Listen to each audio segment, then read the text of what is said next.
So the last thing we're going to talk about is your PS5. Oh my god. This man got a PS5. it's blurred, but it doesn't matter. I got a PS5 and I've been playing Deathloop. We're going to talk about Deathloop. So first things first, IGN made a video interviewing the director, Dinka, I forget his last name, to discuss the way Dishonored designed games. And I want to talk about that real quick before we talk about the actual game. So he describes it as they make kind of hybrid games, and that makes sense.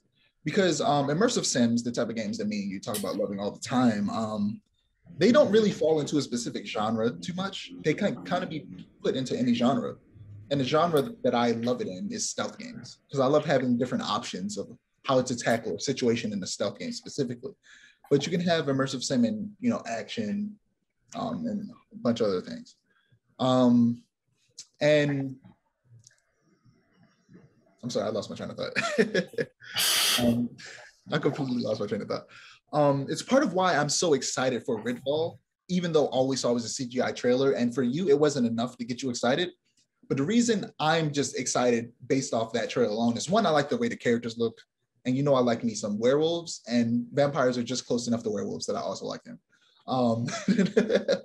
So I hope there might be werewolves in Redfall, but there might not be. But Redfall is the Xbox exclusive arcane. I was gonna say, I completely forgot what that was. You just started saying Redfall. Yeah, I'm about to, yeah, because I was like, probably don't even remember. Redfall is the Xbox exclusive arcane cooperative shooter that they're making. And the reason I'm excited for it is because one, when I forget his name, CEO of Xbox, announced it at that one Xbox showcase. The first word he used was immersive, because that's our Arcane makes. And then Dinka, he essentially reconfirmed that, like, yeah, this game is going to be an immersive sim, because those are the type of games that they make, and they won't stop making those type of games. What they do is they take immersive sim and combine it with another genre, whether it's stealth or action. And with this one, they're going to combine it with a co-op shooter similar to something like Back 4 Blood or Left 4 Dead. And it's going to be open world. And it's just, I'm really excited to see what an open world arcane game looks like, with all the different routes and options of how to tackle a situation. That's why I'm so excited for Redfall, despite seeing so little, because I have complete and total faith in Arcane, and I know that this is going to be a game that I'm going to enjoy. But Deathloop has been getting some high reviews, some of the highest review scores I've seen since The Last of Us Part 2, which has the most awards ever when it comes to a game. It got a couple of 10 out of 10s from the big boys, IGN and GameSpot. And other people have been ranking it around that. I would give it an 8.5. It's really good. It's fun. I love it. I beat it sometime last week. I don't remember when. Maybe I think Wednesday or Tuesday. It was really fun. I have one kind of small but kind of big problem with it. It's the story. It's not bad. It is just, and I'm okay with reading documents in games, but it's the entirety of the story is in the documents and audio clips. That's where you and I differ, because I read everything. I read them. I just don't think that the entirety of the story should be in them. I think that, honestly, I agree with you somewhat on that, but I kind of like that. Yeah, but you know, for the average person, it's like not everybody's going to read them. It's like when you read those, it should be giving you further details into the story, not necessarily the story itself. And I feel like Control does that. I feel like a missed opportunity from them is that Colt does not have any conversation with any of the visionaries other than Juliana. And I feel like it was a missed opportunity, because whenever you talk to Juliana, it's through the radio as soon as you're entering an area. I feel like it was a missed opportunity for whenever you enter an area with a visionary within it, I feel like that visionary should contact you. Actually, no, because then it would be like they know that you're there. But I feel like you should randomly be getting a call on the radio. I feel like it was a missed opportunity not to have the visionaries actually call you and have a discussion with Colt every now and again, just like Juliana does.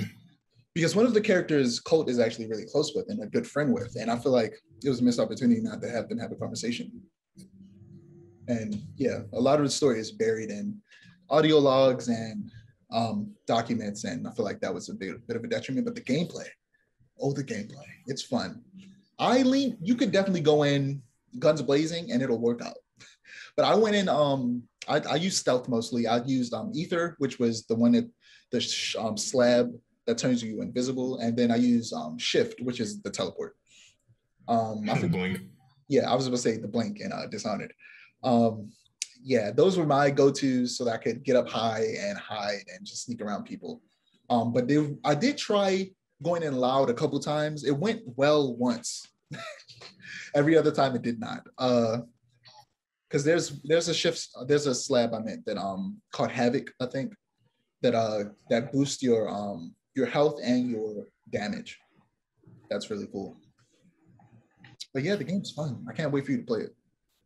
Have you watched any? Yeah, I can't wait for me to play it either. You watch any gameplay or anything like that? I've seen most of the gameplay trailers, and then I watched. I don't know if you watch Game Ranks on YouTube. Watch there before you buy for it, and that's about it. I've been trying to keep away from that game as much as possible Is there because any? Dishonored is one of my favorite video game franchises of all time.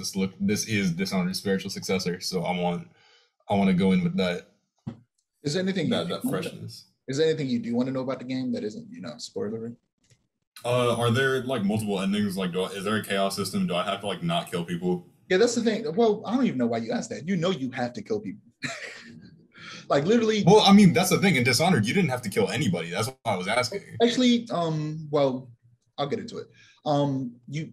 You have to kill people in this game. Like Okay. to break the loop, you 100% have to kill every single visionary. Okay. That's like a necessary thing. So yeah, you have to kill people. There's no chaos system.